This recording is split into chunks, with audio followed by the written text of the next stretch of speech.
Welcome back to my channel, guys. Time for another anime first impression video. This is going to be on a long title, but there's a short title to it, obviously. The first part of the title is Apocalypse Bringer Mynoghra, I believe is how you pronounce the name. And then the second part of the title, which is long, is World Conquest starts with the civilization of Ruined. Now, just by the title, you can guess that the genre is civilization built, essentially. And that's kind of a genre now.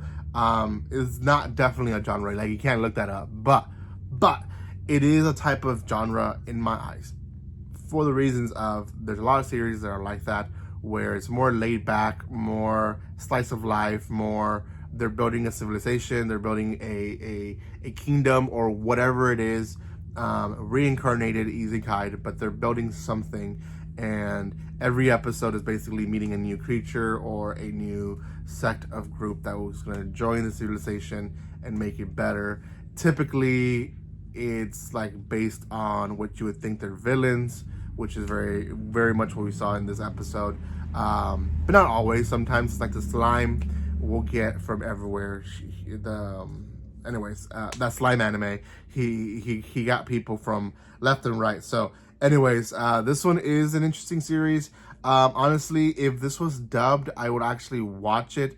If subbed, I don't know if I would. This is one that I would watch like 5-6 episodes at a time, finish it up pretty quickly, and just enjoy it. But it's not something that I would wait every week for. I guess that's what I'm trying to say. Before anything, guys, if you haven't done so, before anything more, I already saw a lot. I want to invite you guys to subscribe to my channel, give some love by commenting, liking, and sharing. You guys can follow me on social media and other places by checking the description below.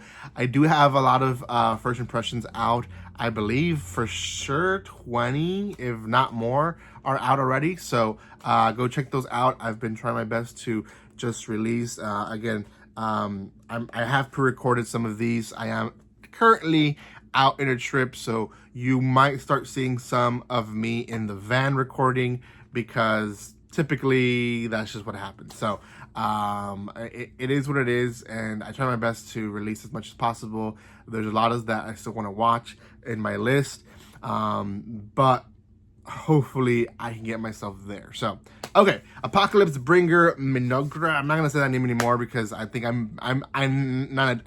know I'm mispronouncing it. So anyways, Apocalypse Bringer is a series where a guy is isekai'd, and he's taken into the game that he's played, and he's woken up, and the girl in front of him is elvish, anyways,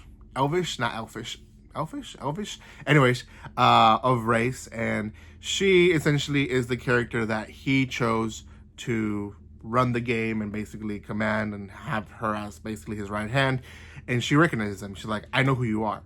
We completed the game. We did so many missions together. Like, even though you didn't know that, I knew who you are. I know who you are. So they have a bond, and they're in this new place. They don't know where they are. All I know is that they're in the forest. Very quickly, he finds a huge ant, and this ant becomes basically his scouter. Through the ant, he's able to see what's going on. Now, their goal is basically to just restart from zero, make a civilization, and be as peaceful as possible. That's their goal, essentially. The ant doesn't see anything, doesn't see food, doesn't see anything. No animals, no beasts, no monsters, until it bumps into a group of very sickly dark elves. Now, I say that he doesn't really notice it too much, but as a viewer we do. Like, there's a lot of women with babies. Now, at this very moment, male dark elves show up where they're at, and they're both shocked to see each other. Now, at this moment, it goes into the point of view of the dark elves. And I want to be very specific with this, because point of view in this anime is important. Because in the point of view of our protagonist and this elvish girl, they look human, they look fine, they look like anything. But in the eyes of the dark elves, our protagonist is just this black shadow with 2 red eyes. And it's scary. So it shows why they immediately fall to their knees. They're bowing. They don't know what to do. they're afraid that they've walked into something that they shouldn't have walked into, and now they're just trying to survive. So they explain what's going on, that essentially they were exiled, and that it's been days since they've eaten. So he gives them some apples, and the guys that he's with starts eating them, and he's like, why aren't you eating? Like, maybe you want some pears. So he gives them pears, and the other people start eating. They're like, oh my gosh, it's a miracle. And he's like,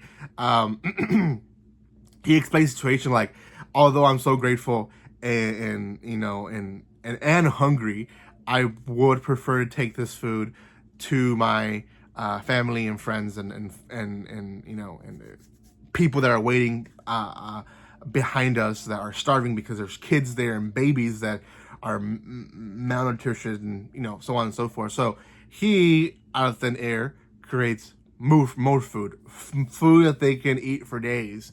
So they're obviously grateful. There's not really any like, I'm gonna pay you back or anything like that told to him. They're just grateful and take the food, and they like kind of almost wait for a second to see if there's gonna be like a transaction, but nothing happens. So they leave and they take their food to their people. Now, their story, I guess I'll finish the Dark Elf story. They go back, they feed the people. Everyone's happy. They kind of lie to them and say they found it, but the leader of the elves, who's an elder, talks to the leader of the scouting group, and they have this conversation, and essentially they come to the thought that this might be the god of ruin, and they're like, we're messing with beings that we shouldn't be messing with. Like, you shouldn't be grateful for this kind of person. Like, it's only bad can come from this. And it's almost like they just want to like completely say no.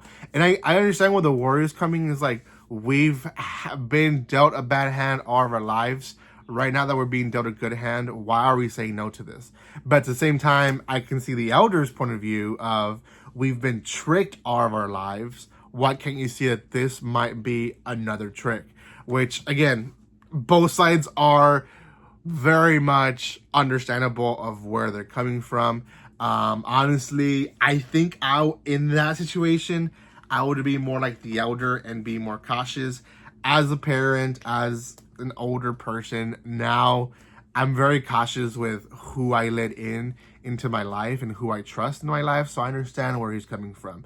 Their story kind of ends there where the elder decides that he's going to go and talk to this being the next day and basically see what does he want in return for all this food, right? On the other side, our protagonist is basically apologizing to the elf because he used a lot of mana to create food out of thin air, but he was compassionate. Like, he saw that there was a need and he wanted to help.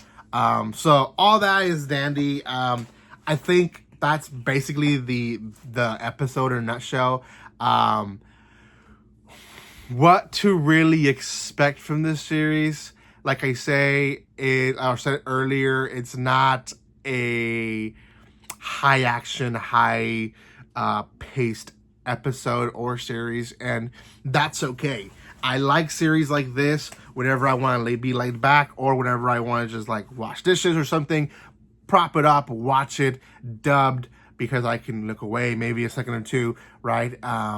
And it is something that I do like enjoying. I enjoy watching, but unfortunately, like I said, this is not one that I will be coming back every week to. So because of that, I'll give this one a 6.5. Let me know what you guys think in the comment section below. I have posted a lot of other series. If you're looking for more, go check those out. Thank you guys so much for watching this. And guys, like always, don't be strangers. See you guys.